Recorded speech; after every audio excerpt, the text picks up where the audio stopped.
Hey folks, welcome to the third episode of the Avalanch Conditions Report, brought to you by Whitewater Ski Resort and Backcountry My name is Dave and I am part of the snow safety team up here at Whitewater. And over the holidays we had a bunch of snow come in. On the 26th we had a pretty major rain event, and then the 27th through the 31st of December we had 61 centimeters of snowfall in the Whitewater area. That added a load to our snowpack, and we saw a widespread natural explosive triggered avalanche cycle in our drainage to size 2, and we had a couple size 2.5 avalanches here. So what that snow did, we'll go into the snow here. I'm at Whitewater. I'm around 2,000 meters on a westerly aspect today, just by the trash boundary. And in our snowpack here, we have a height of snow of 205 centimeters. And most of this snow that we see here is what's fallen over that time span. From today is January 5th. And, you know, we have some nice snow that sits over what we are now calling the December 26th layer. So the December 26th layer is pretty evident in this snow pit. It's a pretty hefty crust, ranging anywhere from 2 to 4 centimeters thick in most places. And the variability in that crust is just essentially where the freezing level was. So higher up, that crust should diminish. Lower down, that crust will be thicker. And we've been seeing avalanches fail on this crust. So this crust is acting as a bed surface. And you know, we have anywhere from 40 to 60 centimeters of, you know, fist ranging to 4 finger, ranging to 1 finger snow above that crust.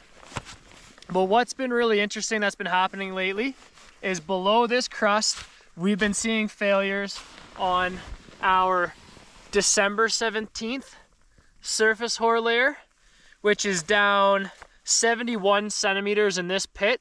So that would be ranging down anywhere from 60 to 90 centimeters, depending on where you are, is our December 17th surface hoar. We've been seeing results on that in our region.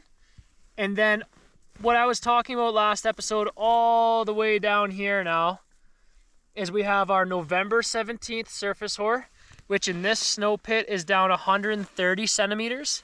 And then below that, down 140 centimeters, is that November 5th crust. So, you know, why am I still talking about these layers? It's because we're still seeing reactivity on these layers in our region. Yesterday, for example, Baldface had a avalanche to size 2.5, which they believe failed on the November 17th surface hoar. So, you know, most people would think, well, what about this crust up here? Isn't that diminishing the probability of triggering an avalanche deeper in the snowpack? Well, what we're seeing is in shallower snowpacks, in areas, in start zones that are rocky or start zones that are shallow, you're going to be able to trigger these deeper instabilities a lot easier than you are in a place where I am right now that has a 205 centimeter snowpack and this big crust bridging it. So we want to be very cautious right now of entering slopes that have shallow rocky start zones, because we're going to have more likely a higher likelihood of triggering this December 17th surface hoar, and then also triggering this November 17th surface hoar. What we're also seeing in the region right now is remote triggers. So that's people skiing and triggering an avalanche further away. We're seeing people doing this from below the slope. So you have to also be very careful when you're traveling through the backcountry, not only where you are right now, but what's above you. Because where you are putting yourself, you might be triggering an avalanche that's above you that could potentially be a problem as well. So if there's one thing that I want to talk about today is that we have an avalanche problem on top of our December 26th crust, but we're also seeing in the region right now avalanches on a daily basis in the last week, triggering on the December 17th below this crust and all the way down here on the November 17th surface hoar and the November 5th melt freeze crust.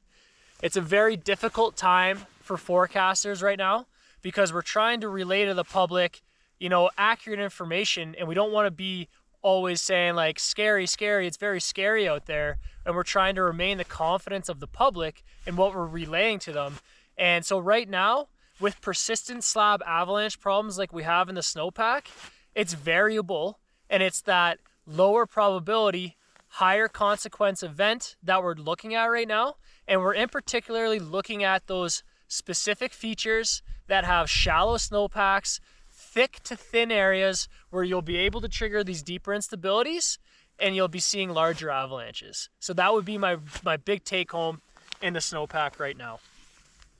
Avalanche Canada right now is calling the hazard considerable in the alpine, moderate at tree line, and moderate below tree line. And one thing I want to talk about Avalanche Canada, I was reading through their hazard, and in the confidence section of the Avalanche Canada hazard right now, the forecaster said that their confidence in the hazard they're putting out is moderate right now because persistent slab avalanches are very hard to forecast for, and they can have higher consequences. And I thought that kind of touches on my point earlier about what's going on in the snowpack right now. And then weather, so we're looking like to get into a bit more of an active pattern in the next few days.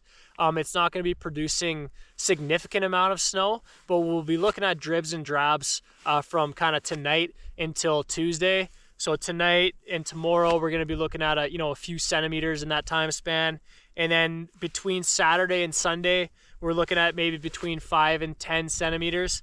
And then again, between Monday afternoon, Monday night, and Tuesday, we're looking at 5 to 10, maybe 15 centimeters in that time span, looking out that far ahead. So just as these little dribs and drabs of snow start to accumulate, if you're heading out in the backcountry, you're going to be thinking about fresh slab formation, storm slabs, being cautious for those. And then as we're looking at southerly southwest winds right now for this storm system, you're just thinking about that wind transport on those dribs and drabs forming fresh slabs in leeward features. Otherwise I think that I've talked enough today. Being very mindful of those thick to thin areas, triggering these deeper instabilities, and yeah, enjoy the skiing. It is improving.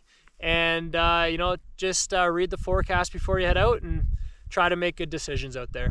We'll talk to you in a couple weeks with our next episode.